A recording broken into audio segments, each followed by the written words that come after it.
Is everybody able to see my screen and hear me? Excellent. Okay, hi, I'm Amy Bhikha, and really excited to be here and speak with all of you today. And thanks, Srini, for that great introduction. So I'll start with just talking a little bit about myself. I covered some of this in the intro, but I am born and raised in Pittsburgh, Pennsylvania. So if those of you who have not been there before, it's actually a beautiful, beautiful city.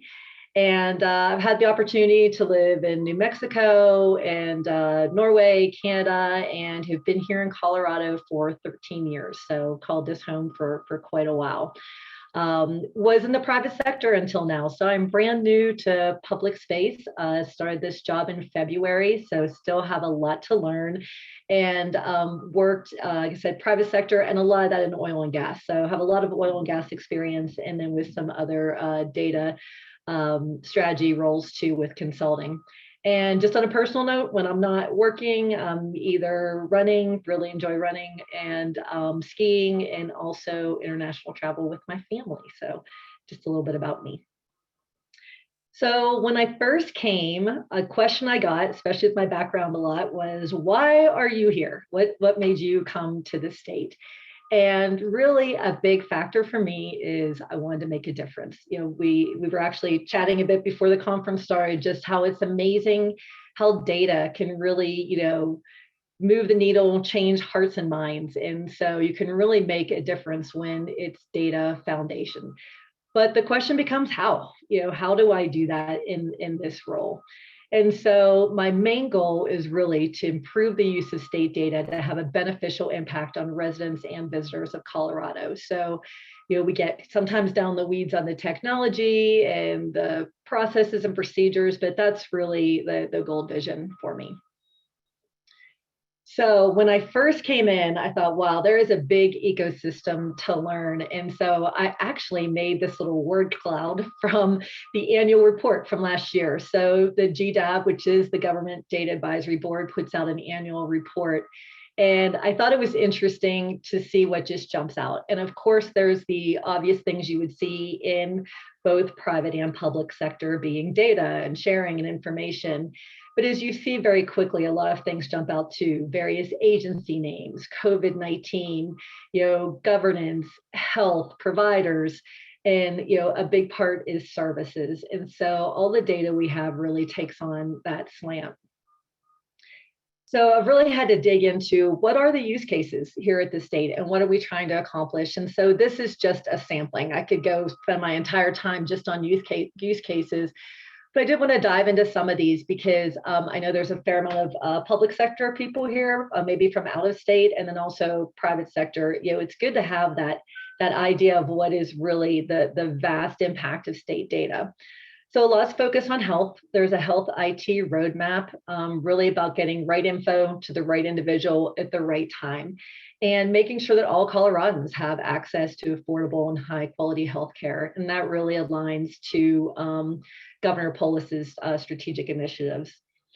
There's also joint agency interoperability, and that's when we're identifying and aligning services no matter where you come into the system. If you come in through needing food assistance or housing assistance, then we have an opportunity to say there's a chance you need these other programs too, and how can we get the data and the individual identities to align to make that work. COVID-19 response, of course, a big one in the past, you know, year plus. And that was sharing info with local and public health agencies, the equitable use of health information. You know, that was something I thought was interesting when I first started, you know, getting involved in where do we put COVID vaccine clinics, you know, understanding the demographics of what areas have not been vaxxed and what might be keeping those individuals. Could it be, you know, lack of transportation or lack of being able to get off work, and making sure that we actually put our clinics in the right places based on that data. COVID exposure notifications and contact tracing. There's also ones that are based in legislature, trusted interoperability. It's State Bill 2037. We just put together a strategic plan for that, and that's aligning criminal justice systems to community health organizations. And so that's allowing people who are in the criminal justice system to receive adequate health care, which often ends up in them being in jail, even, you know, less time if they have the appropriate behavioral health care that they might have had before they came into the jails, and also making sure that people have a reduced chance of being repeat offenders. Additional use cases, there's a brand new agency being stood up next year, Early Childhood Education. It's bringing parts of the health department and education departments together into a new agency. So that's kind of those questions of how do we get that stood up adequately and make the most efficient use of the data and systems that were there. There's a data trust around My Colorado Journey, which takes Coloradans for career education and support resources. It's around workforce opportunities and getting people, coming from right out of the education system and understanding how to best align them to the many unemployment situation we have and getting those people employed. My Colorado is a fun one. So if you are a resident of Colorado and you do not have this, you need to download this today. So it's an application on your phone and gives you convenient access to state services, including your driver's license. So it's not just a picture of your driver's license, it's tied to your driver's license record. So you might be surprised to find out your picture was actually in color, because when it's on your phone, it's actually a color picture as opposed to the black and white printed one. And an important one now is My Vaccine Record. So it actually ties to your vaccination record. And again, not just a picture of your vaccine card, but actually tied to that record. And there's fishing licenses and more things coming out in that space. STRAC is around traffic records, combining CDOT and the health department and safety departments to make sure that we have improved highway safety. And then also health info exchanges, having health data going back and forth so that if you have a medical visit or a diagnosis, that's tied together. So again, that's just a small subset of a lot of the initiatives going on. So when I came on being new to this, I was kind of like, wow, that's a lot. And so what were my expectations? I was thinking data nirvana, data's everywhere, and we just have to put it down the right pipeline to get it to work. Of course, that's not the reality. The but comes next. And that's where we have these certain problem areas, right? Now, there's also equal opportunities, right? That's one and the same. So a large one is there are 18 plus, more coming, independent agencies, run independently with their own data, their own goals, their own politics and procedures. So it's not like taking 18 different regions of a company that has the same vision. It's like taking 18 different companies and aligning them together. Minimal data standardization, multiple platforms. We have AWS, Google, Azure, Snowflake, anything you want to put at it. Adoption of integration standards. We're more mature in the integration side, adopting around MuleSoft and some other tools, but getting the adoption to that is also a challenge. And maturity and support of the analytic standards. And that's where Tableau comes into play. So really aligning around Tableau as that analytical standard and how can that best be supported both at the state level entirety and within each agency. Then there's always what I call the unsexy, the important stuff that will make nothing else work unless you do it, but nobody wants to dive in and really spend their limited funds and time on these things, no matter how critical they are. Data governance, having a data inventory so we know what data we have, what's the best authoritative source of that data, and then data quality. And those things are all critical to the success that we all want. Additional problem areas, again, opportunities. There's a lot of protected data types. When these first get thrown at me, I kept feeling like I was a sorority party in college with all the different letters here. But there's protected information in the criminal justice side. There's personal identifiable information, health information, federal tax information. All of those things have to be very, very secure. And so trying to share data within that environment gets very complex. There's identity and consent. Am I comfortable with my information being shared? How do I get that shared? How do I even get identified as a person? I might exist in 10 different agencies, and do they even know that's all me? And then what's the consent mechanism for me to say, yes, I am comfortable with you sharing that data on me? There's culture. risk averse for all the reasons we just mentioned above, some of the very real concerns in sharing that data. And then also getting into that culture of making data-driven decisions. Are we making decisions just because it feels right and we think it's kind of been historically what's done, or is there really data to support that? Data sharing agreements are the pieces that say we literally can share that data, so statutes, rules, and regulations. And then, of course, once we even decide that we can, it's getting the process and templates in place to do that. Funding and resources is an issue at this state. I've learned a lot about the color of money. Does the money come from taxes? Does it come from an agency? Does it come from a law? And where can I get those things combined? And then knowledge and prioritization and alignment of those use cases. There's a lot to be done. There's so many things we could be doing. And how are we making sure that we're working on the right things and the ones that are aligned, and so we don't have competing priorities or overlap? It's really hard for me not to ask if there's any questions. I used to be a high school math teacher, so I keep wanting to jump in and say, are there any questions? And I know we'll save those for the end. Okay, it's a journey. It's like those are all the issues and opportunities, but I am quite confident that we can do it and get moving forward in this. So first, I want to focus on the what, and this goes back to this Government Data Advisory Board. Basically, it's a brand new board now. We've kind of, I hate to say burn it to the ground, but it's going to rise like a phoenix now. So we have a brand new operating model, and people are being selected to represent each of these agencies, and we're pretty much have boards filled, and we will start meeting in November. And so this board is defined and supported by legislation to increase data sharing, and it really guides and has the oversight of the state's data management goals, and will be responsible for some of that use case prioritization and driving a data domain-driven approach.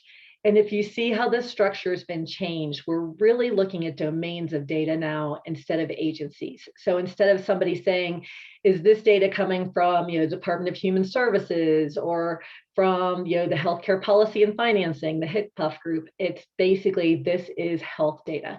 This is public safety data. And it doesn't matter which agency it came from, it's how do we group that together so that we can do those unsexy things of saying, where does the best data live? What is the authoritative source? And focus our data quality efforts there. So going deeper into that model, that board will have the strategic and decision-making level, but there's also 3 subcommittees that will really be doing a lot of the work on those issues. So one is the Data Governance Committee, and this is where we do get into the data quality, the standards, data reconciliation processes, protocols around those specific types of data. A big one is the personal identifiable information when you see PII protocols, and just governance best practices. So that will help educate all the data initiatives going on at the state. Data sharing, and so that's the hurdles that relate to the handling, accessibility, and utilization of data statewide. So this is where we get into the policies and procedures parts, so understanding what data can and can't be shared and why, and then also having a simplified legal structure, so templates and processes so people know, how do I get that data shared, who makes those decisions, who needs to sign off on it, and really a portal of what has been shared. And then data sharing standards, that gets into helping the technical side when we actually talk about, what are we using as our technical standards to share that data. The third area is the Data Inventory Committee. And so that's going to be setting up, first of all, the scope of what kind of data are we inventorying and why. What is the best value of that? We don't want to make a list of every field and every table, because that's not very useful, but it's looking at what are these key domains, what are the most important pieces of information that are needed and provided by agencies, and then discovering who are those authoritative sources of it and who's got the ownership and accountability of making sure that it's kept accurate.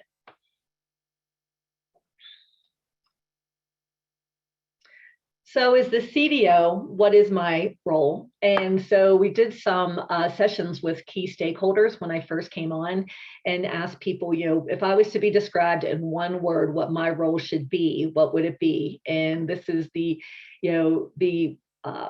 feedback that we got. And it's always interesting to me because it's not chief technical guru, right? It's more of guardian and storyteller and innovator and somebody to help drive the state to saying what reaches that original goal of making the data support Coloradans, and how do we back into that.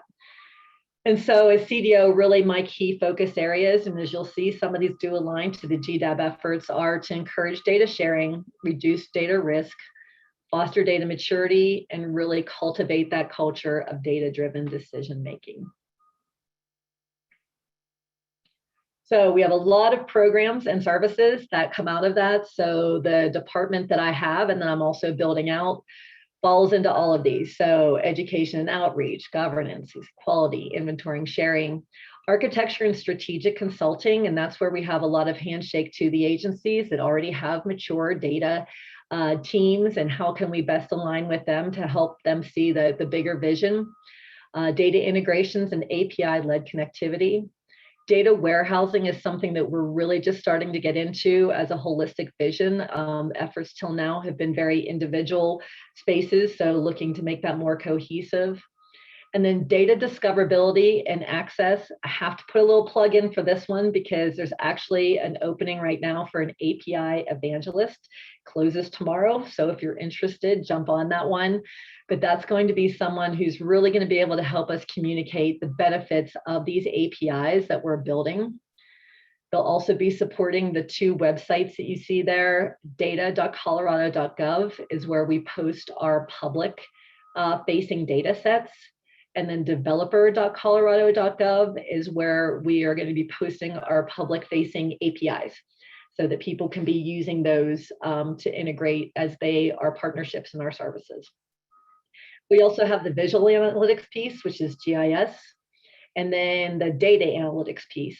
And again, that's where I can't stress that enough, because when we start talking about data analytics and tools like Tableau, they're really what the end user sees. So it's kind of like, the tip of the iceberg. There's all these things going on underneath to make sure that that data that's served up is really accurate.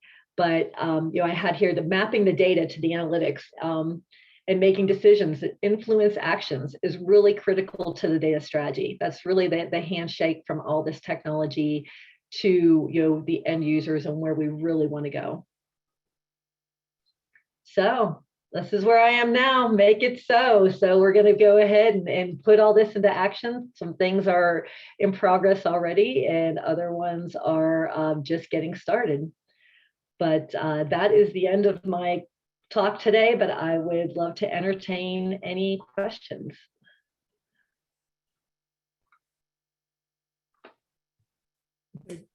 That's awesome, Amy. Wow, so many initiatives and such a great responsibility, and you cover multiple agencies and making sure you have to have the data sharing and data strategy. And I've been working with state. Those are the key initiatives, and we are very excited to have you. And I'm pretty sure you're getting your ground running right away. Awesome. So let's see. Yeah, we have one question. Yeah, and I think everybody can ask their questions in the chat. So please go ahead, Amy. There is one. Okay, that's great. So I see a question. What do you do when multiple agencies seem to have conflicting data? So part of it is because, of course, we run into this right away. So I would say one thing is the data really conflicting? Because sometimes it's just a matter of data governance and data definitions. One is, okay, what is a person's address? Well, there doesn't have to just be one address. I mean, one might be the address where they live, the address that identifies where their tax base is, or people have addresses that maybe they're in a situation that they have safety concerns, so they're using other addresses when it comes to maybe a child welfare situation. So a lot of times we can say those are different needs, so we can have them all. It doesn't have to be one or the other. We can identify them as different pieces and parts. A bigger issue sometimes is more around ownership and control of, hey, I like my data better and yours is, I don't want to be involved with your data. And that takes more time. One thing that's a real critical role with the GDAB, because that's really one of the focuses of those strategic individuals sitting at that table and working together to work through those specific issues. And in some cases, it's just a matter of time of working to get that data together for people to be able to see it and make more educated decisions on it to say, okay, now that I see this data compared to my data, this is where I can find myself to be more comfortable in using using data that's not usually traditionally what I've owned and supported. Is that, hopefully that answers your question. Feel free to dig in more there if that doesn't. Well, are there interesting data sets you've learned about since starting in your role and any cool insights from that data? Yeah, well, for me being new to it, I could almost say everything has been very interesting to me. I have been fascinated to see how much is out there. I would say when it comes to a lot of the efforts around equity, diversity, and inclusion, and some of these demographic data that can be based on either social determinants of health or equity in healthcare, it's been very interesting to me to see how that data can be used and aligned to really target groups for their benefit and to make sure that we get the right services in the right place. So that has been very interesting. And really some of the things that are in the GIS space too, I really don't think that's been utilized. We do have a new GIS manager. She starts on Monday. And so I'm really excited to see how we can start using the data that we have there and getting that out to the public more. That was a good question. You're gonna make me think about that one more too. APIs are great. Yay, yes. Will there be a Tableau data connector for these APIs? My first answer is going to be say yes, there's always a connector for everything. I mean, I think it depends on where that data resides. So Tableau really is our standard. So we are tying that definitely into the entire API ecosystem. So, I know sometimes we're using it more with just data sets that are more informal, and local. And so trying to get those data sets to be housed more in a standard place and therefore connected into the APIs and informal infrastructure. So my first answer is yes, but Lauren, I'd like to dig in more. Sounds like we need to have a conversation. Lauren always asks tough questions.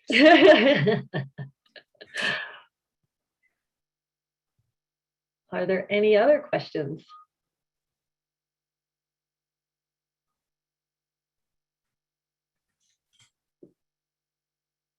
Is the data advisory board open to non-employees? Yeah, so what we're going to do, so the first meeting's in November, just with that strategic level.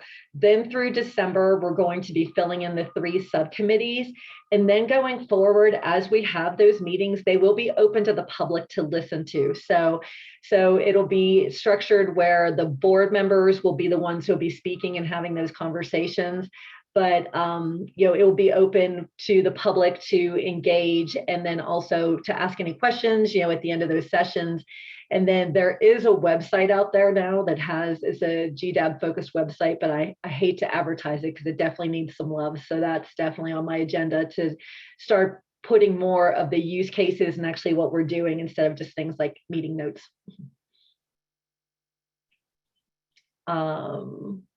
Can you speak a little bit more about the vision for data.colorado.gov? Well, all agencies publish their public data to this site.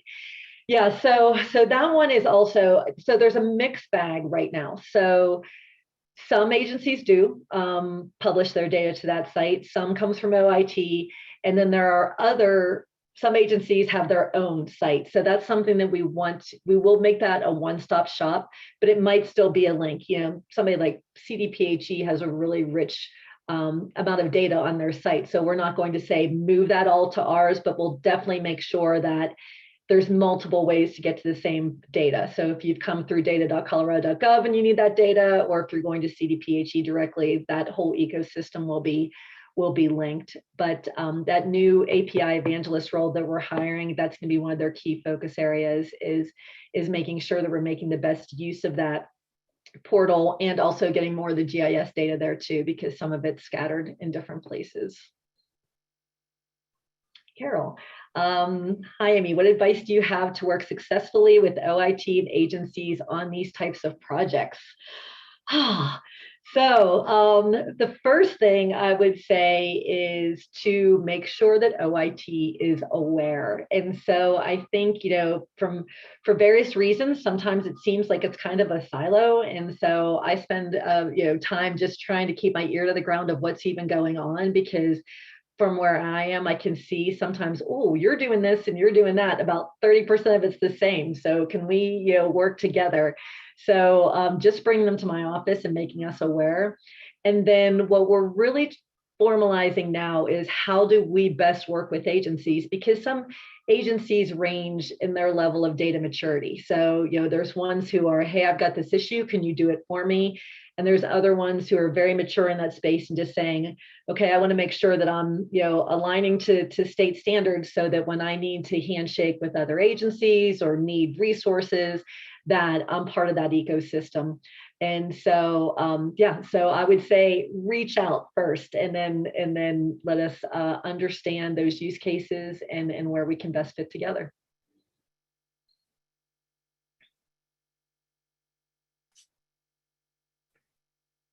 That's awesome. Thank you very much, Amy. We really appreciate you taking time out of your busy schedule and coming to us and talking to us about all the state initiatives. We wish you good luck, and hope everything will go great. And thank you very much again. Thank you very much for having me. I really appreciate the opportunity to talk about it, and really just would say, feel free to reach out to me on LinkedIn or through state email if you're a state employee, and I'd love to further engage. So thank you very much. Great. Thank you. So we have, state has almost 20 agencies, or more than 20, and everybody plays key role. And our next presenter is from Department of Transportation, and this is a great project. And personally, those who happen to be involved in the crash, and Department of Transportation plays a key role, and everybody wants to know, because our weather changes so rapidly. Hey, what's happening with the crash? And we have a great speaker, David Swenka from CDOT, who is going to present us about the crash data dashboard and crash data analysis. They have done it, and how it's going to be helpful, and what are all the initiatives they are doing within CDOT. David has been with state of Colorado since 2006, and he's a traffic safety engineer, and primarily involved in working with statewide crash data, safety analysis, and administering safety programs like HSIP. And he enjoys spending time with the family, and he's also, Colorado is a great state to do outdoor things. Please help me welcome David. Hello, it's nice to be here today, seeing everyone. Thank you for coming. But let me share my screen here real quick and put on my PowerPoint. There we go. Yeah, never really sure whether to put my name up on the title screen or at the end. I think I did the end this time. But once again, I'm David Swenka. I'm with CDOT. Been with the agency for 15 years in their headquarters traffic and safety section. And when people think of Department of Transportation, a lot of thoughts go to snow plowing operations and maintenance and stuff like that. And that is a significant portion of the organization. but there is a heavy contingent of engineers as well as like planners and business analysts and policy analysts. And I happen to fall into the engineering group. And even there's a lot of variety as to people working in design or construction, or in my case, we're at headquarters as a support function for really the entire state. And that's where we come in with the crash data. And part of our responsibility in our group is to maintain a crash database for the purposes of improving traffic and highway safety. It's a federal requirement. You see the section 148, title 23 here. And we're required by the National Highway Traffic Safety Administration, NHTSA, to submit all fatal records to put into their database, which is called FARS. It's the Fatal Analysis Reporting System. But overall, CDOT is a data-driven organization, and with our limited resources, especially in the realm of safety, we only get so much money and funding to do improvements across the state, and we rely a lot on data to inform our decisions and where we divert funds and where we use our resources. So that's really, and that really, speaking of like, as an engineer being trained up, I never thought, going in school and getting started in the business, never thought of being like a data person or a person who writes technical reports, but yet I find myself in a job that does mostly just that.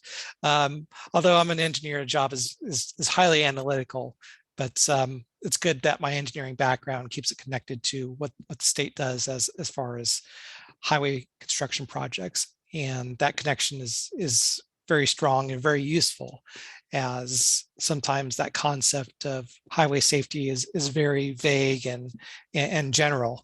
There's all sorts of claims by the organization that safety is the most important thing, but sometimes what they say doesn't match what they do. And that's the difference between nominal safety versus substantive safety. Nominal safety just means adhering to standards, which is a good thing, mind you, but sticking to standards, which is like adhering to certain lane widths for your highways or shoulder widths or grades of highways.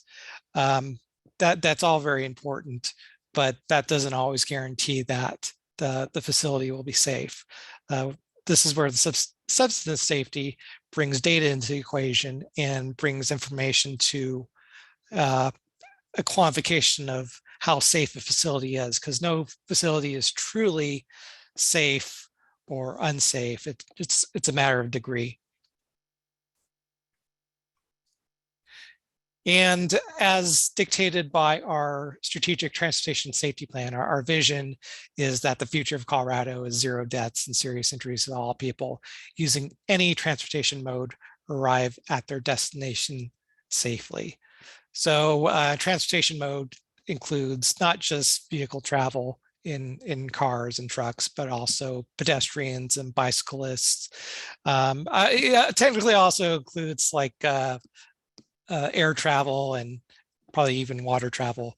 But for CDOT purposes, the main focus is going to be the vehicles, the pedestrians, and the bicyclists. And as it says here, it's like you can't prevent. I think there's this acceptance that if you have human drivers making human decisions, there's always going to be that possibility that you'll have crashes. So the vision doesn't say that you're going to prevent all crashes, because that's highly unlikely.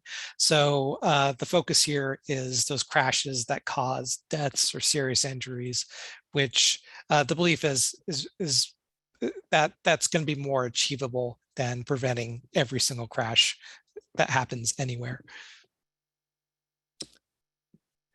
So going over to the importance of data. So going over to another federal agency that oversees the state, the Federal Highway Administration, we get really like $500 million of funding each year from that agency. They have safety performance management rules that evaluate our safety performance, and the 5 key areas that they look at are fatalities, fatality rate, serious injuries, serious injury rate, and non-motorized users, fatalities and serious injuries. So non-motorized users are any crashes with a vehicle that involve a bicyclist or pedestrian. And whether we achieve these targets or not has an impact of how the states can use its federal funding. For instance, we didn't make our calendar year 2019 targets, or for our next fiscal year. FHWA requires us to dedicate so much money into safety and safety improvement projects. So really keeping track of these stuff is very important. It really dictates how the state uses its funding, and really that's a performance measures is a key part of this data analysis. And how we get the data for crashes is really it's a really multi-step process.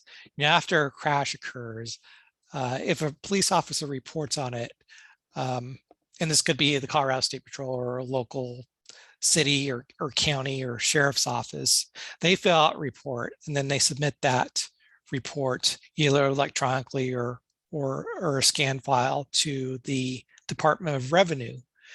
And Department of Revenue is the official owner of that crash suppository for the state. And this is just for anything that's submitted by law enforcement. Those crashes that are self-reported, and they're called counter reports, they don't get submitted through this process. So as I go through and show you the dashboard and the numbers, it doesn't include those types of crashes where, just say you have a fender bender and you exchange insurance information. Those don't really count. But for the most part, as the crashes become increasing in severity, they're more likely to have a law enforcement person involved filling out the report, and the accuracy of those numbers increase as the severity of the crash increases. So going from the Department of Revenue, we have a conduit to get the data directly from them, and we have our own database,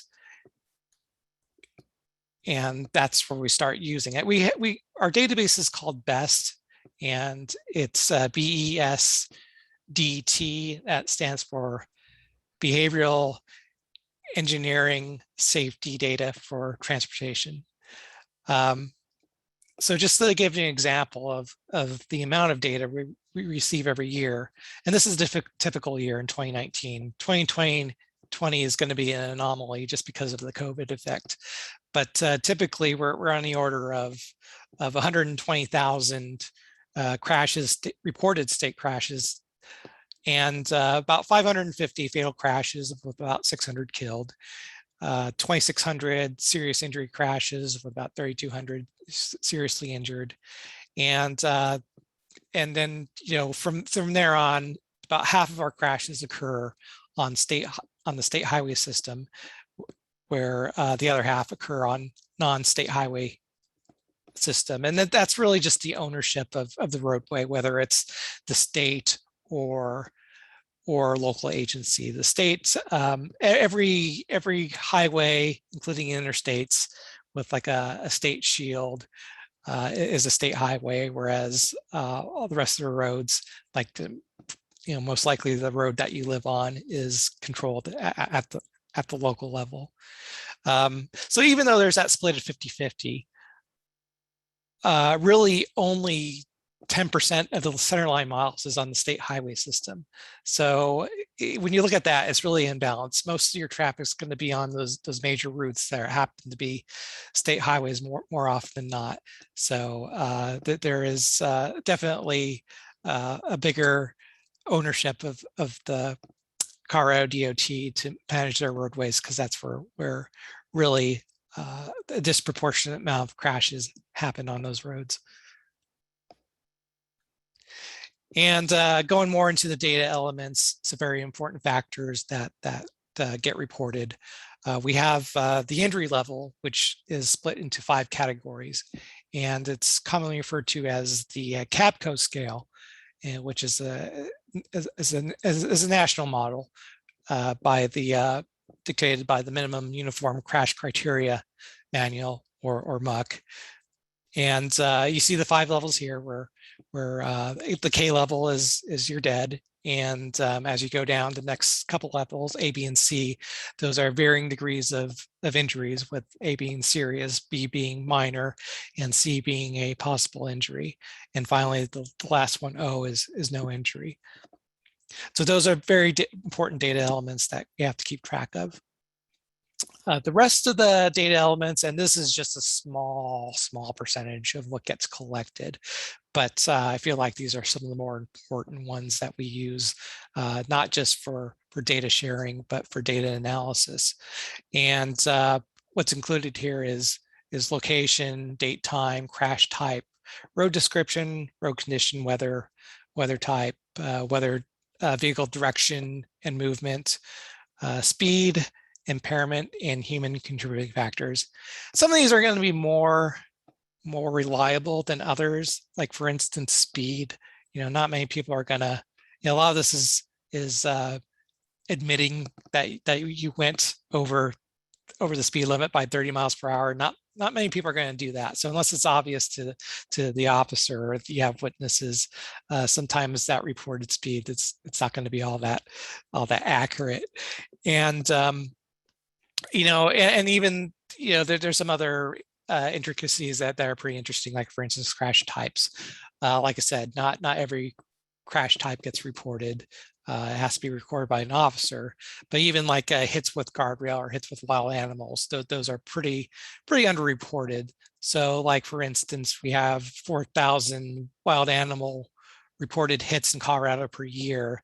That's only going to be, the actual number is going to be probably like 2 or 3 times higher than that, just because for the most part, sometimes if you hit a deer or something and it doesn't do too much damage to your car, often people just drive away, and that stuff just never gets reported at the end of the day.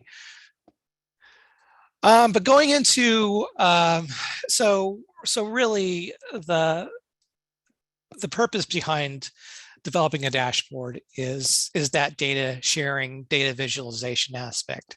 And that's something that's been, pretty much become pretty prominent in every industry in the last, decade or so.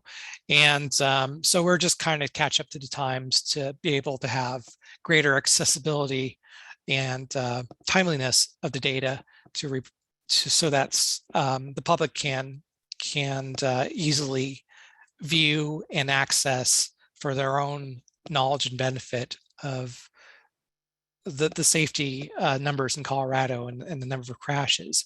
So this project was born from that, and we were fortunate to be able to use 405C NHTSA grant money, and 405C grant money is for traffic records enhancements, so it fits very well in this context.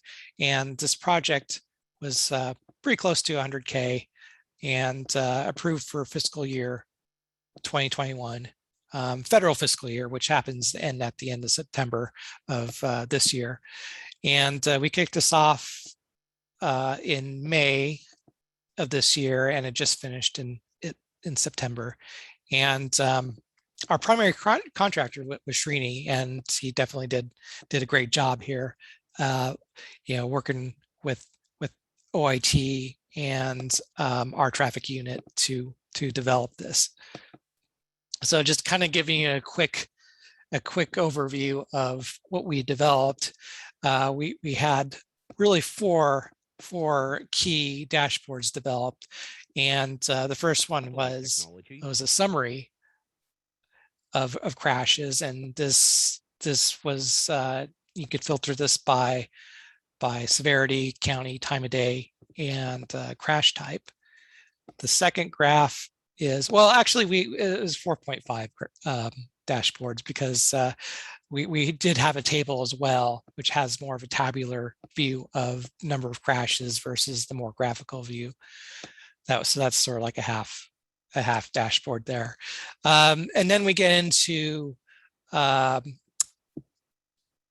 crash information about the occupants. And that's what this dashboard covers. And this has a key component of really driving behavior and what impairments that may have been involved in the crash.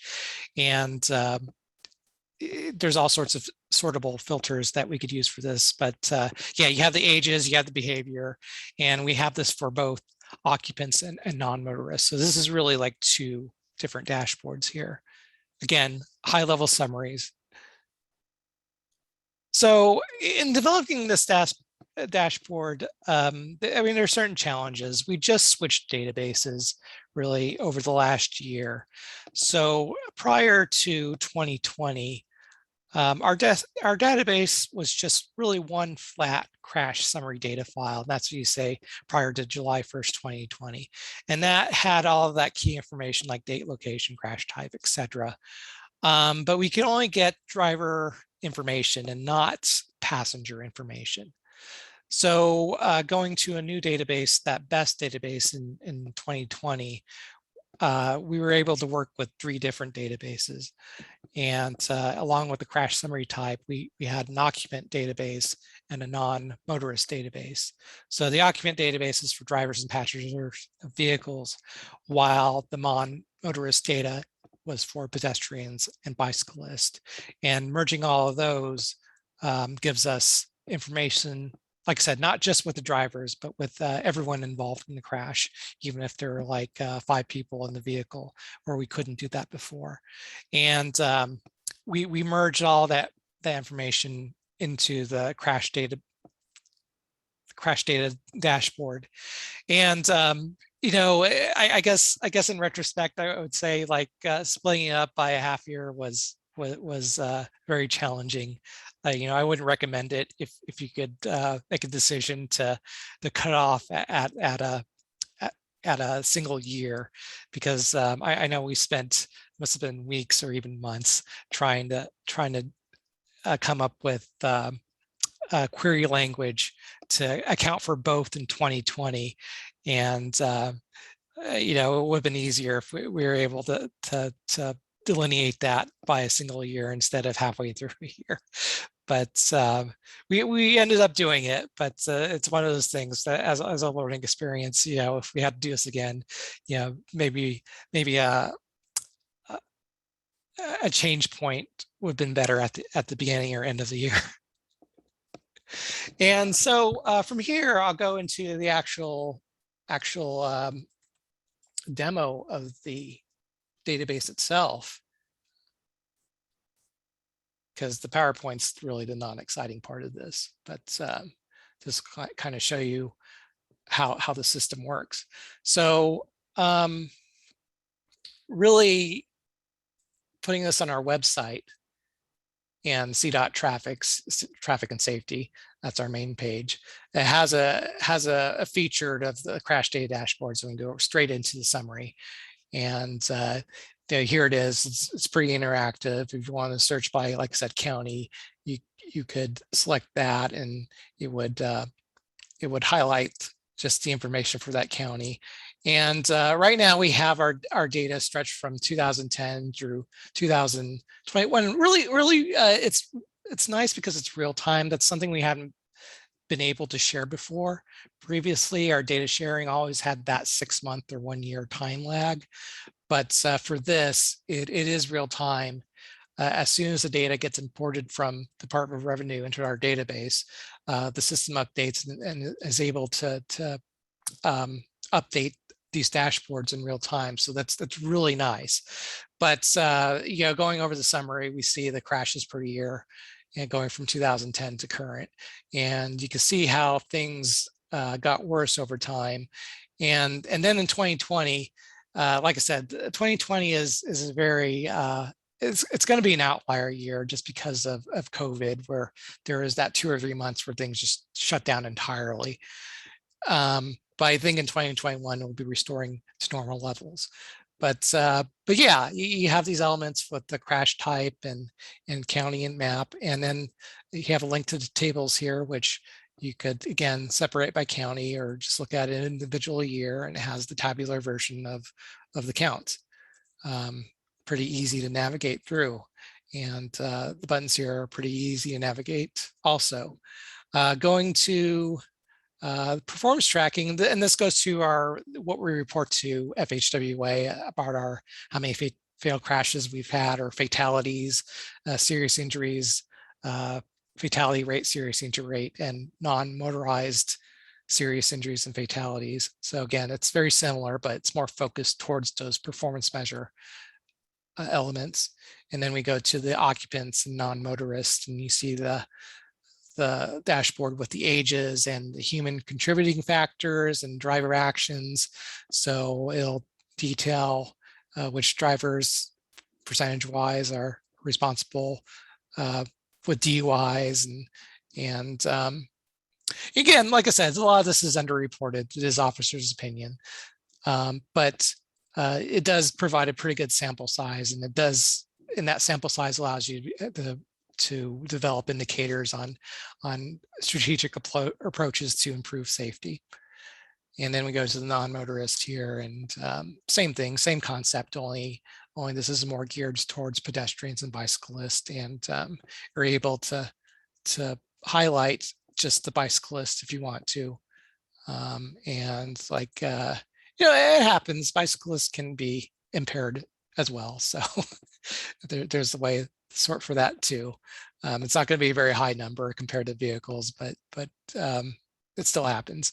And we have another number of other measures that we show on here that we're playing around with, like we have lighting conditions and by season.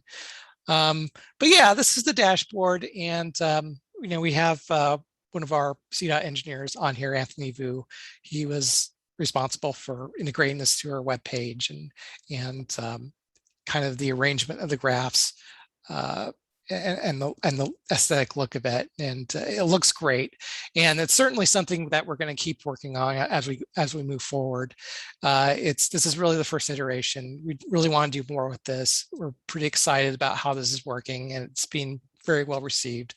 And working with Tableau has been a great experience over the last couple months. But I know I'm running out of time here, but I guess I could open up questions on really what everyone thinks. So let me get to the questions here. So Angela says, as far as reporting goes across the two databases, old and new, would you recommend a reporting year that matches the date of implementation in the new database? That way you don't have to analyze two different data systems. Yeah, that would be ideal. I totally agree with that.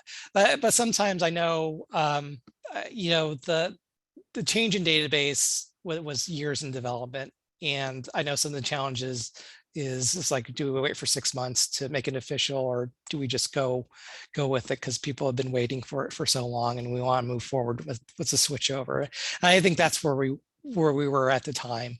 But ideally, yeah, delineating this from 1 year to the next would be, I think, the less painful route. Next question. This is from Sharon, who's on the site now. There's a filter to distinguish crashes between Colorado driver's license holders, out-of-state driver's holders, and revoked licenses. I don't know if that's in the database. It might be in the Department of Revenue database. And like Amy was talking about in her previous presentation, that there is that we do have to be careful with those PII elements. And when you start going into driver's license and more of the names and IDs and stuff, we do have to be careful. And for an engineering department like us, that's not really something we deal with a lot. I know we have a behavior group also at CDOT, which would deal with that more. And I think there are ways get that if that's a data reported element. I'm not sure if that's in there or not.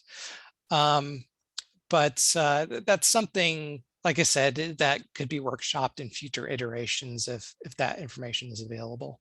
But no, it's not currently available in this iteration of the dashboard.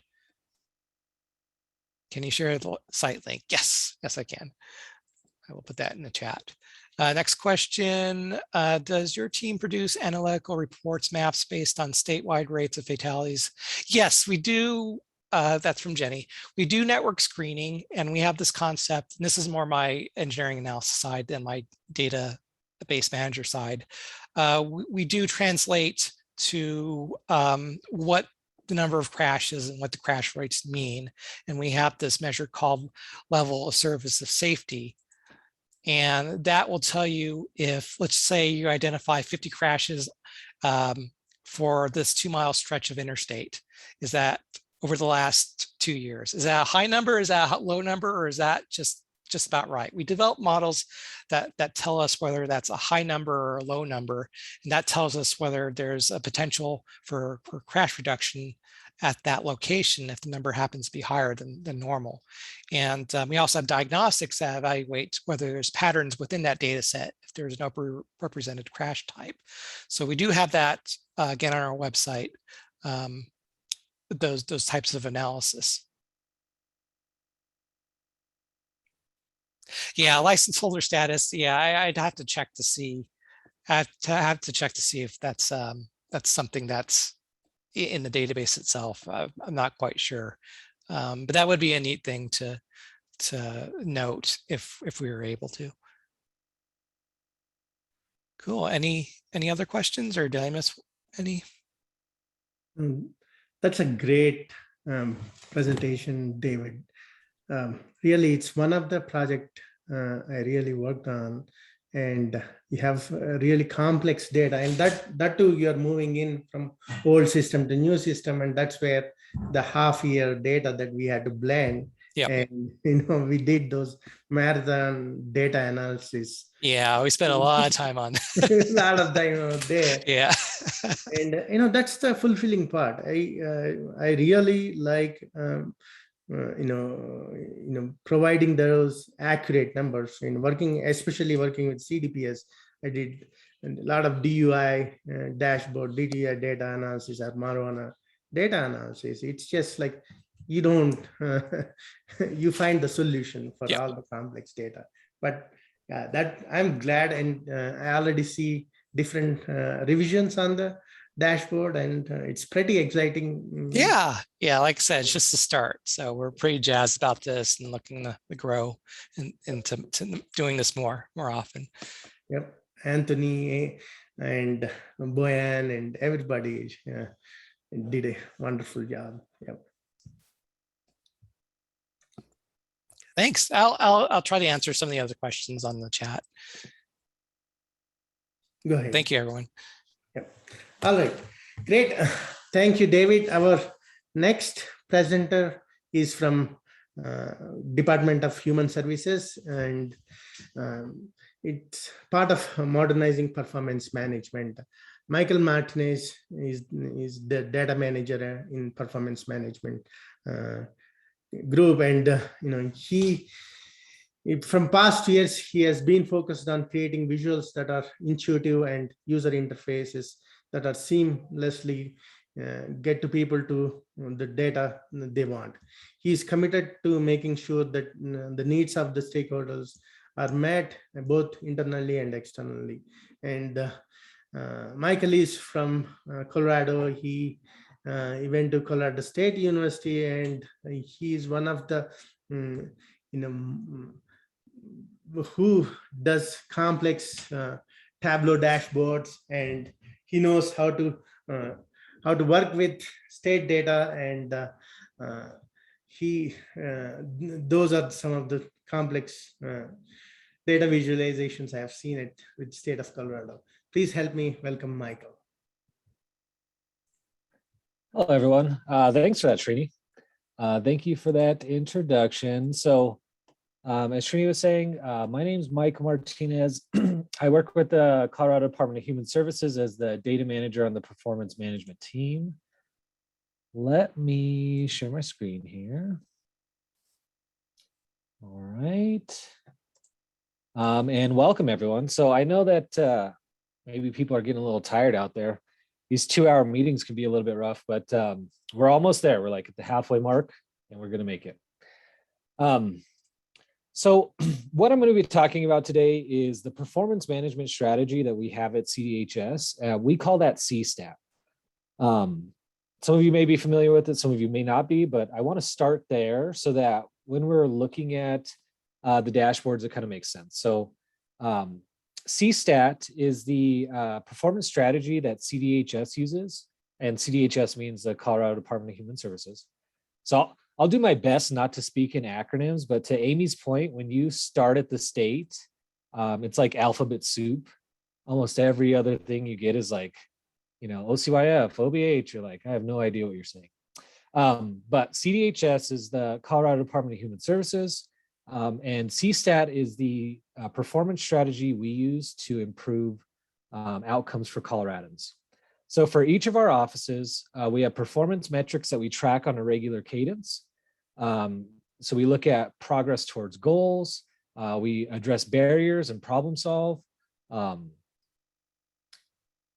Sorry, I have my notes here aside. So our offices include the Office of Aging, Adult and Disability Services, the Office of Behavioral Health, the Office of Children, Youth and Families, the Office of Early Childhood, which is transitioning. Amy had brought this up, transitioning into some of it's going to move, some of it's going to stay. But then the Office of Economic Security as well. And as you can see on this chart, those offices have many divisions. None of them have just two. They have many divisions, and then broken down beyond those divisions are metrics. So what I'm going to talk about here is our performance management structure. It's structured around office priorities, which are supported by division metrics. So an office priority could be selected for a variety of reasons, like federal legislation or program and policy, or like county practice. Those can determine like what office priorities we select here at the department. And then once we have an idea of what we want to measure, we engage with our stakeholders to discuss the metric, determine strategies, and determine a goal for that metric. And then from there, we work with our divisions to come up with metrics that support that priority. So to track the progress of these measures, we hold bi-monthly CSTAT meetings. So every other month, we'll meet with an office and we'll sit down with the office director, our senior executive team, our division leadership, and we'll kind of go through measure by measure, looking at our progress and discussing any kind of barriers or concerns. Maybe we'll look at this data at the county level, kind of see, what counties are carrying the load and affecting performance the most. Here you can see an example from one of our slide decks where we're looking at this measure over time. And so you can see federal fiscal year 20 versus federal fiscal year 21. We have this goal and we're trying to get underneath that goal. So this one is actually getting better. It's kind of counterintuitive. You think it'd be above, but we're trying to get underneath this goal for this particular measure. And then you can also see all kinds of important contextual information there, like that purpose is why are we looking at this, the description of the trend, as well as a numerator and denominator. So as you can imagine, there's a lot of ad hoc products that we create on a month-to-month basis for tracking performance.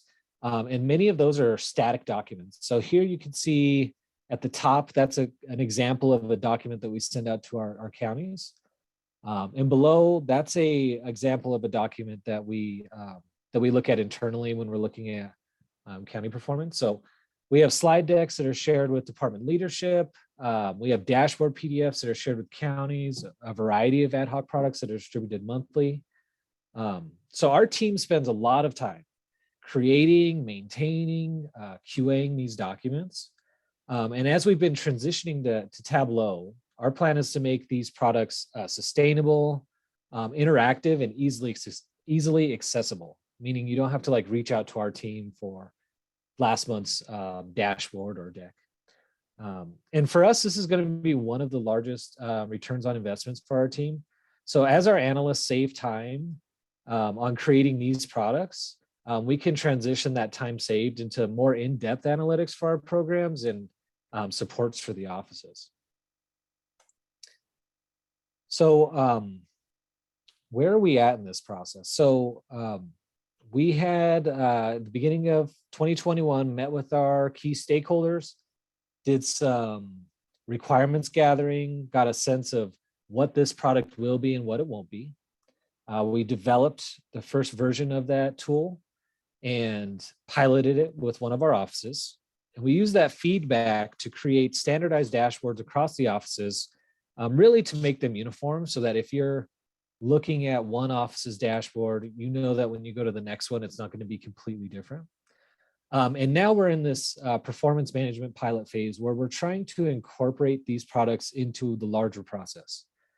So I think, as a developer or as a technical person, getting the data and creating a dashboard can kind of be the easy part, I'll say.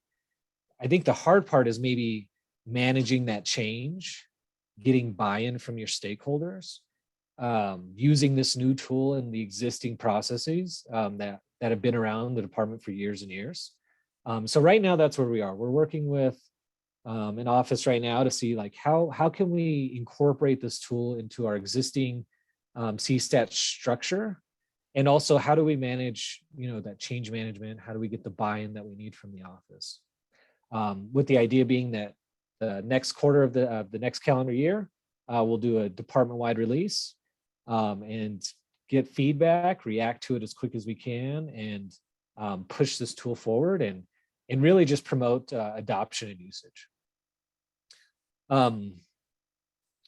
So let's go ahead and jump in here. I don't know, not exactly sure if I'm gonna have to stop sharing or not. We'll see. And of course I loaded it, so it didn't have to load now, but of course it's gonna reload. But this is our intranet. So this is not publicly accessible currently, but this is our intranet. And on this page, you'll see what we're calling the CDHS performance portal. So by office, we'll be able to see over time the amount of goals met, as well as a speedometer kind of showing the percentage of goals met in that same span. So OBH we're still working on, but you can kind of see as you go down across the offices, you're getting a really light glimpse into performance. Early on in our process, I met with CDPHE, so Lauren and Tavio, who I think are on this call. And they really helped me think through this idea of snack, appetizer, meal. I'm sure it's phrased differently, but the idea is that you want to give somebody really something very simple to react to initially before you flood them with information. So you want to start off with something at this level, which I would say makes maybe the most sense for our senior executive team. And then if you click on this button here, and I have it loaded, I do believe, you would be taken to a dashboard like this. So we go from that really simple chart kind of showing this is kind of how things are going generally to something much more detailed here. Now I want to call everyone's attention to a few things. We'll be back with you as soon as we can. Here at Dish, we are committed to giving back So to is that me? customers and teams, communities. That's anyone why we else hearing love our that? corporate citizenship program. Yeah, I am hearing too, but Yeah, I think that Okay. was coming from John Crawford, but I think it's good now. So I think John Okay. muted. Okay. I was having I was a little worried I was talking on mute that whole time. You guys ever panic? You're like, hopefully everyone can hear me. So anyway, you'll notice that there's 3 headers at the top of this page. There's the child support services header, food and energy assistance, employment and benefits headers. And underneath those headers, we have 2 types of measures. So we have our primary measures. Those are the measures that we're focused on a month-to-month basis. And then what we're calling supporting measures. And those supporting measures kind of feed into what we're calling primary measures. Now, one thing that we heard as we started going through this process is how important contextual information is. And so we've done our best to add in language around why it matters, as well as how this is measured. And we're even hearing that maybe this isn't enough. So we're trying our best to think through what kind of metadata do we need for this measure or for these measures to really make this digestible and as useful as it can be to our program and policy folks. But long story short, as you click through these measures, you'll notice that this graph will change. And there's a few different things going on. So this is a federal fiscal year measure, which is going from October through September. If we were to look at, let's say this measure, it'll change to the calendar year. And then if we were to look at this one, it'll change to the state fiscal year.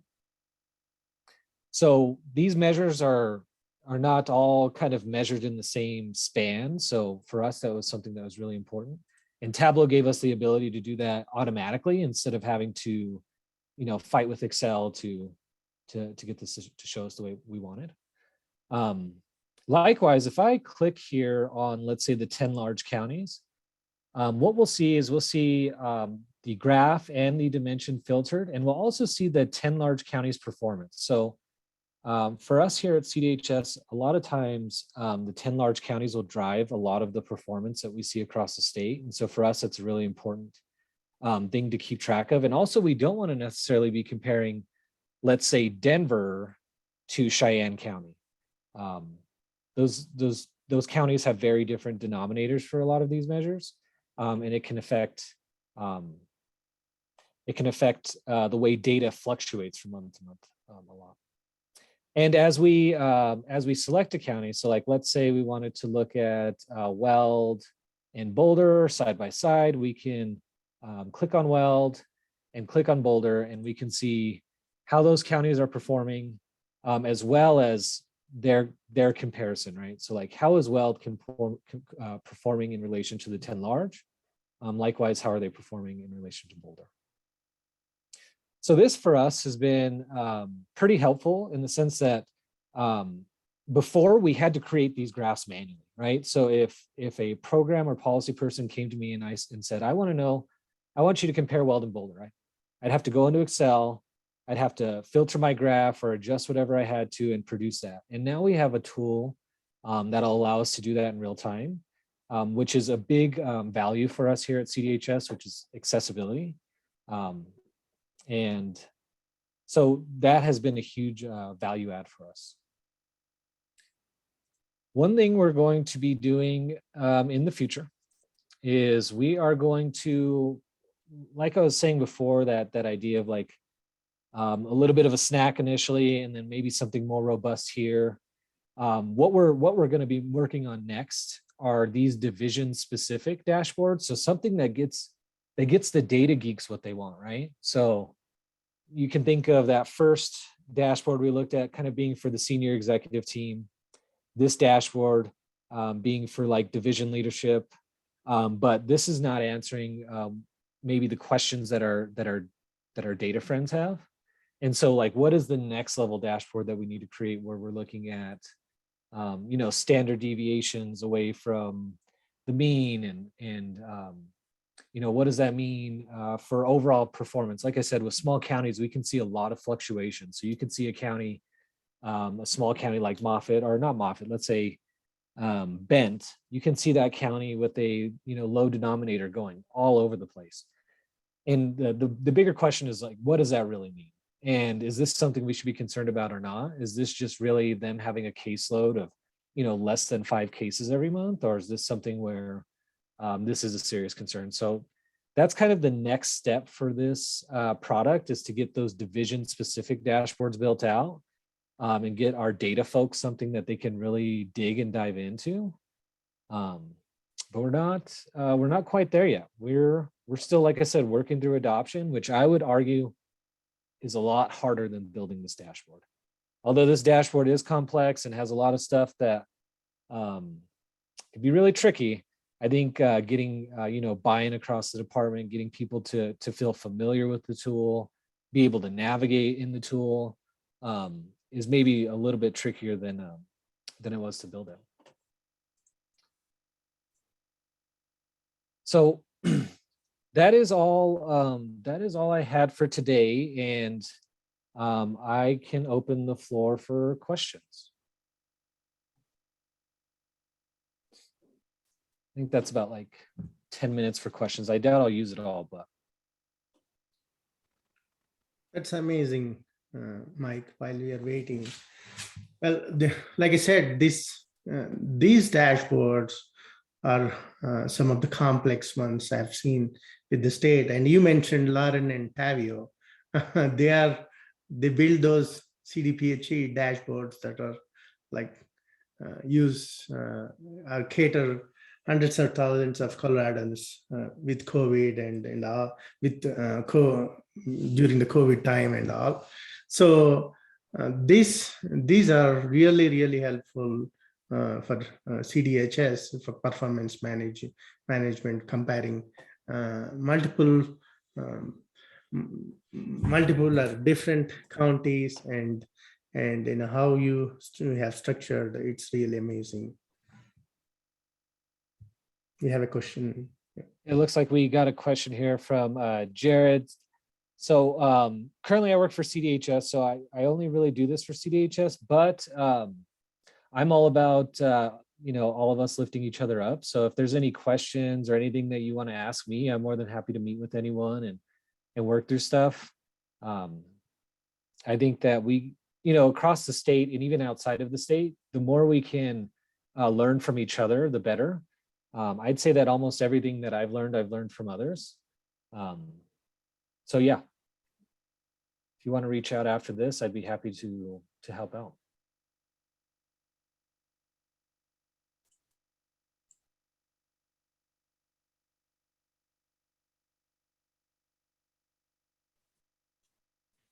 Cool.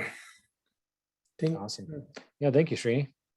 Thank you very much, Michael. Thanks for taking time out of your busy schedule again.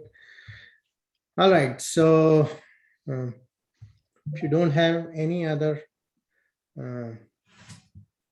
questions, and let's move on to the next presenter, Jarrod Scott. He is a lead solution engineer with Tableau, and he recently moved to Colorado from California. Hope he's liking it, and he has tons of experience working with education, and he was Tableau server administrator with UC Davis, and he moved from California and bringing all the knowledge from there, and he loves to help customers to continue their business intelligence journey. Please help me welcome Jarrod. Thank you, Srini. I appreciate it. Can you hear me? Just make sure I got a mic check. Good. Okay, thank you. I appreciate the opportunity to come here today and talk to you guys. I haven't met everyone here on the call, but like Srini said, I want to go over a few points really quick. My name is Jarrod Scott. I'm a lead solution engineer here with Tableau. I service the state of Colorado, a couple other states, and I've only been here for a couple months, but I'm really enjoying the Fort Collins area and the parts of Denver that I've seen so far. So it's been really nice. I've gotten to meet with several customers and also third-party partners, that kind of thing. Before coming out here to Colorado, though, I did live in California for about 5 years. I was a Tableau server administrator for UC Davis Health there for about 3 years, roughly, in Sacramento.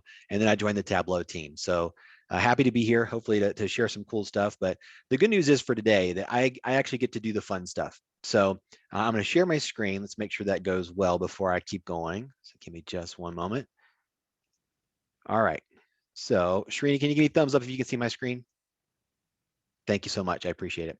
So what you're looking at really quickly here is just Tableau's website. So anytime I present to our customers, I love to just highlight one of the best resources we have is our website, because with Tableau, it's a wonderful piece of software, but many times it generates questions. People are curious about more functionality, or they try to figure out how to do something. One of the best places to go to is tableau.com, because we have lots of free resources, information about our products. There's community links, all that good stuff there. So if you ever have any questions, please jump there and start your process with tableau.com. I also want to call out really quick, since I have the audience captive for a few moments. Tableau conference is coming up. So here on the screen, it's November 9th through 12th. And for the second year year in a row, it is free. Thanks to COVID, we've decided to go completely virtual and not worry about worrying about the logistics of getting in person, that kind of thing. So if you guys are interested and you have some time, because of course you don't have to go to every event at Tableau Conference, there's still a lot of value that you can drop in for here and there. But it's November 9th through the 12th, and it's free. All you have to do is just go to our website and register with a big orange button. So that leads me into the second part of what's going on here. So if you see the other tabs on my screen here, what I'm going to cover today is new features. So the good news is if you use Tableau and you have a license, you automatically get all the new features and functionality that's added to the product. We add features and functionality roughly every 3 months, so quarterly. And if you have that license, all you have to do is go to our website and download that new version, and you automatically get all those new features and functionality pieces. So I'm going to highlight two things really quick. So we have a web page that we put out for every new release. So I just changed tabs up here at the top. This is the 2021.2 release. So this is one release back. We're currently on 2021.3. But I just wanted to highlight really quick, this page is out here. So if you ever want to go ahead and take a look, you can look at older versions as well as the most current version. If you just Google Tableau what's new, you're going to get the most recent version by default. So want to call out really quick in case you guys didn't hear about what we released last time. A couple highlights. So just the things at the top, and then I'm going to jump over to the newest thing.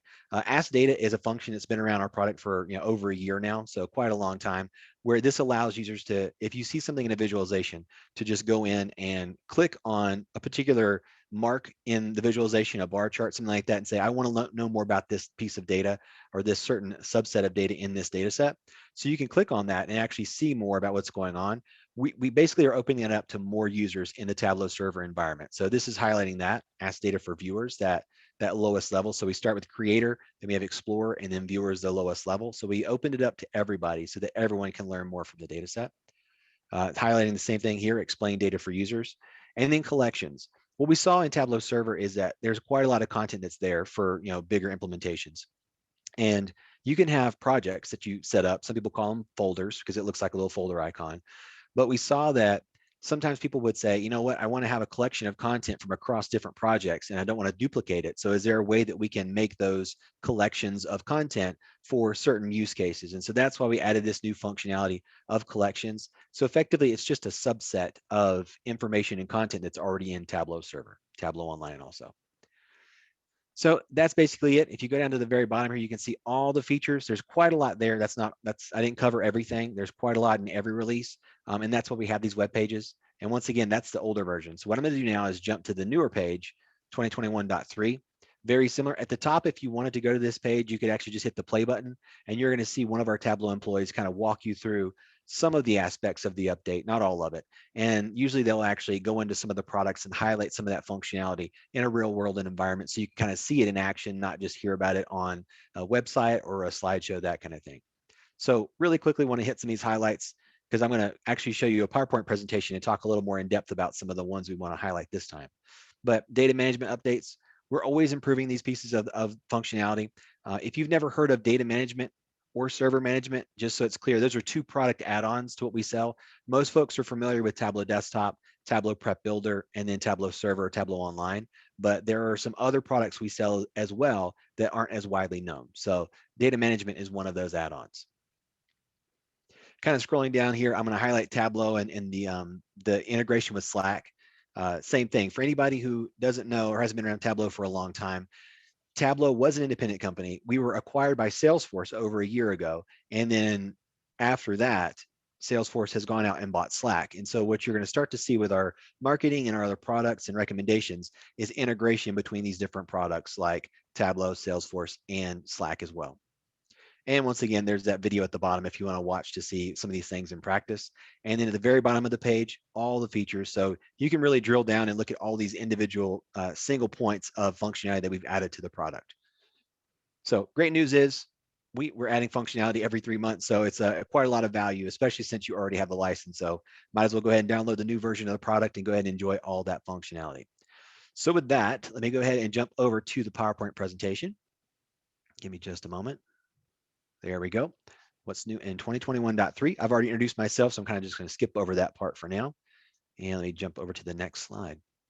So kind of like we highlighted on that, the web page from tableau.com, you can actually see all the details there. This is just a kind of call out really quick to show you kind of the breadth of all the different updates that we're putting into the products, because it's kind of all over the place. It's not just integrations with other products, but it's also the stuff that we've had around for quite a long time, like geospatial analysis.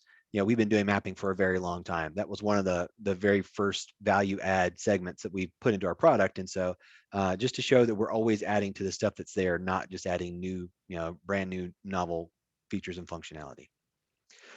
So like I talked about before, we're going to start talking about Slack a lot more because it's part of our product family now. And so a lot of our customers that have Slack use it to really bring all their communications into one location. So let me pause there and just say, if you've never heard of Slack, it basically is like an email portal. So you can have messages that come in and out. You can see over on the left-hand side of the screen here, you can have channels that you can put out there. So let's say if there's a channel around human resources or finance, or if you want to have a social channel where you just talk about hiking or biking, that kind of thing, you can have channels for anything you want. It's just a collection of people that want to talk about a certain topic, whether it be just for fun or a part of the business, that kind of thing. The important part for this presentation is that what Tableau is going to do now is integrate messages directly into Slack. So if you already have Tableau Server or Tableau Online, and you're familiar with setting up data quality warnings, or maybe if you have a subscription, something like that, we use email to notify our users of that. But now that we have Slack and we're integrating so well with it, we are going to push those notifications into email as well as Slack also. So what this does is it allows a user, if they're a Slack customer as well, to have that Slack window open, and they can get all their notifications from their other coworkers, from Tableau Server, Tableau Online, other content pieces. You can get all those directly in that interface. What that does, it allows you to be a lot more efficient, where you don't have to go from different piece of software to piece of software between Outlook or Gmail and Chrome or some other browser or other piece of software. You just stay in that one place and you get all the information in one spot. So that's a lot more helpful, a lot more efficient. Whether you do actually leave that piece of software like Slack and go somewhere else, or if you just keep moving along in that portfolio and keep talking to other folks about what's going on, adds a lot more value. Next, we'll talk about explain data again. I mentioned just a moment ago that we expanded that capability to viewers, and you can kind of see as I'm talking in the background, this is showing you explain data in action. So you saw someone click the actual bar there, and then they said, I want to see more about this. And on the right-hand side, you're starting to see a description of the data set, how it's laid out, if there's a skew to one side or the other, if there's some sort of a large number that's skewing the distribution one way or the other. It gives you a lot more detail. If you see something you think maybe is out of order, or maybe you want to dig into more, that kind of thing, it just puts it all right there. But the text on the left, I'm not going to read it all, just going to highlight that we continue to add features and functionality, but also customization. So in that text, it's basically saying if you want a custom fit who can look at explain data and who you can give access to, you can do that going forward, because clearly it's a powerful piece of functionality. Not everybody wants to know what's going on behind the data. Sometimes people just look at the visualization and move on. But if they want that capability, you can turn it on and off very easily now. All right, data prep link tasks. So I was actually fortunate enough to go to the first in-person training for Tableau Prep Builder. The product has come a long way. It really has. So if you're not familiar, Tableau Prep Builder is a lightweight ETL tool. So that allows you to take data from one location, change it, update it, and then export it or move it to another location for reporting, whether it be with Tableau or some other system, that kind of thing. So it's grown more and more. We started with a piece of software, Tableau Prep Builder, and then we added a function into server and also online environments where you could schedule flows, that kind of thing. And then it went farther where people were saying like, well, we have a list of flows we want to run, but if something fails, we want the process to stop. And that's what you're seeing on the screen now, where we have link tasks. It basically allows us to set up multiple tasks sequentially and saying, all right, if this process runs fine, that's great, let it go. But if something doesn't happen, we want you to either stop the process or kick off a separate process to start running, that kind of thing. It really adds a lot more features and functionality and allows you to take that tool and apply it in a lot bigger, broader way and apply automation that's a lot more valuable to your organization as well. All right, so data prep, generate rows. If you've been going to Tableau conference in the past, one session that I've seen a couple of times at Tableau conference is what people have called latticing data, where you might have a certain field in your data where you have a couple dates, but there's not a data point for every single day. And you might want to fill in all those days to make your visualization look a certain way or improve the reporting process, that kind of thing. We finally built that process into data prep in an easier way, because there were ways to accomplish that goal and basically fill in all that data, but it required a little bit more of a manual process. But now we've made it a lot simpler, so you don't have to go through and find other data sets and join them together and blend things. So a lot easier to do it this way. Moving on to the next one.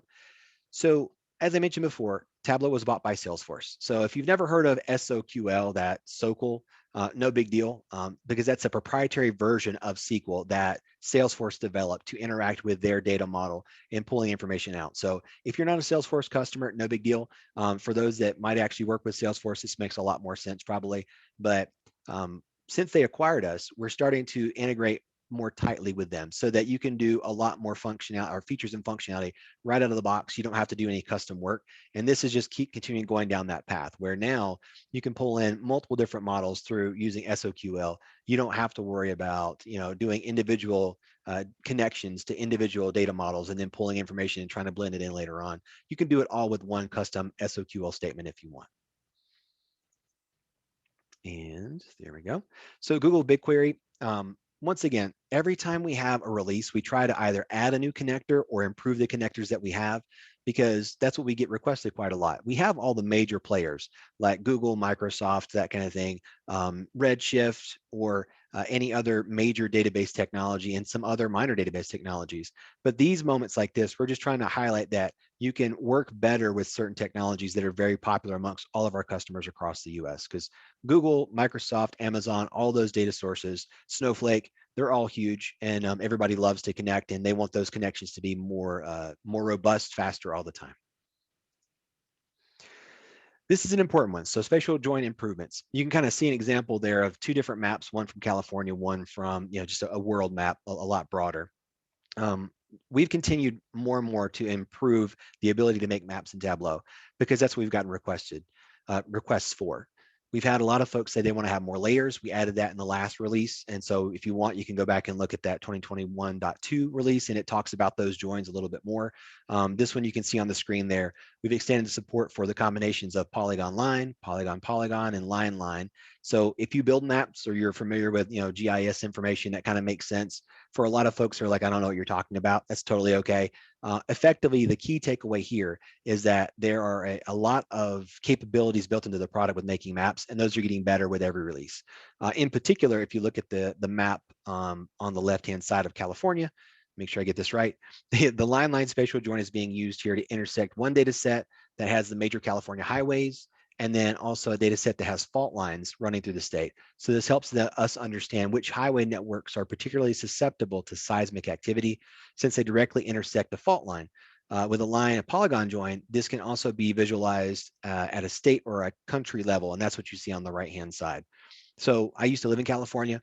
Clearly, understanding where the fault lines are and what might happen if the big one hits is a really big topic in the state. People love to ask about that, especially to the California Department of Transportation, which we refer to as Caltrans. Caltrans is always looking at that, and we actually work with them on this particular visualization to try to make sure that they were getting that to their internal customers and hopefully to their external customers as well. All right.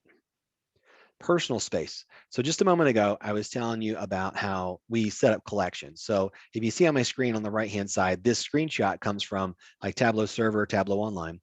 And let me see if I can zoom in here and hopefully not distort this a little bit. So you can see there's a section for personal space that I'm on there, and then right underneath that is collections. So collections is what I talked about a moment ago from the last release, where you could take content from other projects that are spread out across Tableau Server, Tableau Online, and you could bring those into one collection for other folks. Well, continuing on that path and that mindset, we had a lot of folks say, we want to have a space. It's like, for me as an individual creator, I want to have a personal space where I can publish content and not have anybody see it except for me until I'm ready to actually add permissions and allow folks to come in and see that. You could already achieve that in the Tableau Server, Tableau Online environment, but it was very tedious for administrators, site administrators, and server administrators to achieve that goal, because they would have to basically create a project for every single individual. And what that did is it slowed down folks quite a lot. And so We wanted to make it just part of the product, and that's what we've done here, where everybody can have their own personal space, and they can just populate content there until they're comfortable with releasing it to everybody else. All right. Data management update. So I talked about data management a little bit just a minute ago. So I want to pause again, just highlight data management refers to an add-on to Tableau Server or Tableau Online. So if you're not familiar with it, that's no big deal.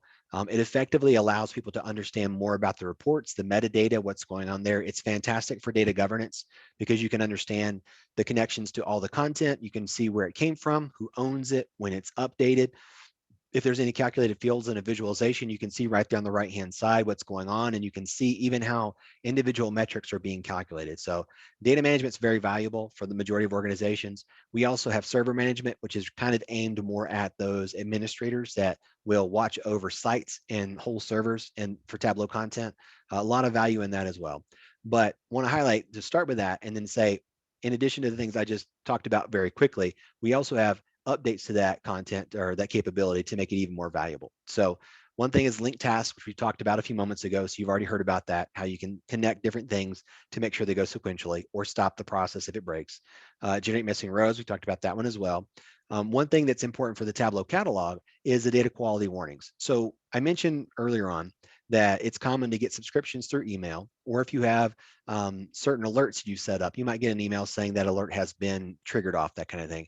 This is highlighting that any data quality warning that's set in the Tableau Server, Tableau Online environment will also populate in your subscription email as well. That way, you have full understanding of what's going on with the report you're looking at for the subscription, and you don't have to wonder or go to Tableau Server to understand there might be an issue with that data. You know right there in that email. That way, you don't have to take the information that's present and just move on without realizing there might be an issue with that data. So also that last part that's highlighted, so you'll see down here, the inherited descriptions in web authoring. So it just kind of gives you more information about what you're working with, because in web authoring, it's effectively using Tableau Desktop and the Tableau Server or Tableau Online environment. So if you aren't seeing descriptions that are present when you're using the data source, then you might be missing out on what those data elements might actually really mean. And so we're trying to increase the amount of information that's available to all people that are using the data that's there, the data elements that are there in Tableau Server and Tableau Online. So quite a lot of detail. There's even a lot more than that than what I covered, but when I want to go to the next slide and highlight that there are other resources as well. So the what's new resources, like I showed you before, that top URL is the new features that we talked about. There's also release notes. So the important thing about release notes and updates that are there is that usually with a release, we might have a maintenance release that's included in that, and it might solve some simple, issues or problems that we've seen, and we'll highlight what those are. So we'll tell you, okay, these problems have been solved. Here's where the solution is, and it's in this version. So you can make sure that if you see any issues, you can upgrade to the right version that's appropriate. We always recommend that folks try to stay on the most current version, because if you do that, we fix lots of small little things here and there, and we add all that features and functionality. So I would say if you want to stay on the most recent version, that's definitely what we recommend. But we understand if you're not there quite yet. So with that, that's my last slide. Just wanted to say thank you really quick. So let me end the slideshow really quick, and that leaves us back at the same page we were on, that Tableau 2021.3. So with that, I'm going to pause, and I am going to open it up for any questions that you guys might have about those features, functionality, or anything else Tableau related you want to ask. Let's see.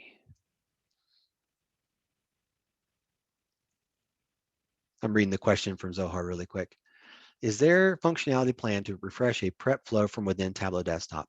If I'm using a Tableau prep flow as my data source, and I'm editing a workbook linked to that data source, I have to close desktop, open prep, refresh the flow, open desktop again. Would be great to be able to skip that and refresh directly from desktop. Okay, so as far as I know, there's not plans to add that right now. However, we have customer forums. So if you have any kind of request like this, and you think that would really add a lot of value to your organization and the workflows that you normally go through, what we can do is actually request that you go to those customer portals and say, look, I want to add this feature functionality. What that does is it lets Tableau know officially that you actually are requesting a certain piece of functionality or a feature add, that kind of thing. It also lets everybody in the Tableau community see what the requests are.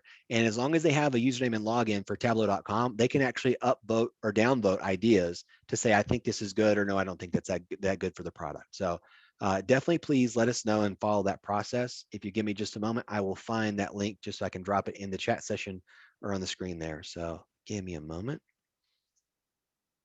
But good question. Thank you for that. All right. Any other questions about the Tableau products or features or functionality we saw here today?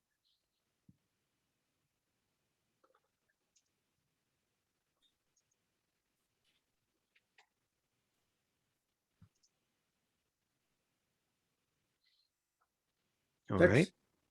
Awesome, Jarrod. Thank you very much. We appreciate all the support we get from Tableau, you, Carissa, Craig, and these user group meetings becomes very interesting when we see what are the new features and what's in the roadmap and how different products are coming together. Now we are part of big Salesforce family, Slack and MuleSoft, everything. So how the interoperability works, and we are very excited about it. And always in the big event, the Tableau Worldwide Summit is coming up in November, and I would highly recommend. It's fun to go to them in person. I used to go like all the time, but now last couple of years we are just kind of stuck and doing with these virtual summits, and Tableau treats you good. So yeah, it's always been a lot of fun for sure. And just for clarity, I dropped that link in the chat session in case you guys, so what you're seeing on my screen, because I'm still sharing there, this is the ideas forum. It actually shows you at the top here, and like it says, this allows you to vote. So you can just quickly scroll. You can see we got 9,800 ideas, and you can go through and check them out and see. You can just really quickly, you can see 90 points for that one, 10 for this one, and 440 here. So some are much more popular than others. But it's always great to have those ideas put out here in the public forum like this, because very quickly you might find a lot of other folks that just completely agree, and they're like, yes, that would be wonderful. Please add that to the products. And we appreciate all feedback that you guys are willing to give us. Yep, that's a great forum. Yep. And thanks again, everyone. We appreciate you taking time out of this busy schedule and supporting the Tableau user group, and sharing is caring. And we always love seeing these different presentations, because that's how I've seen multiple implementations coming along, both in public and private sector. And now we are branching out to neighboring states, and it's just always the community has grown bigger. And at the same time, I think you have local level and your organization level, you have Tableau groups that support each other. That's why we see those beautiful dashboards and visualizations. So have a great rest of the day, and coming into holidays, that's where it gets really funny, and hopefully you can have some travel scheduled, and we can go outside Colorado or warmer place, or go and ski and snowboard. Thanks again, everyone. Thank you very much. Really appreciate it. Thanks, Rini. Thanks, everyone. Bye-bye. Bye.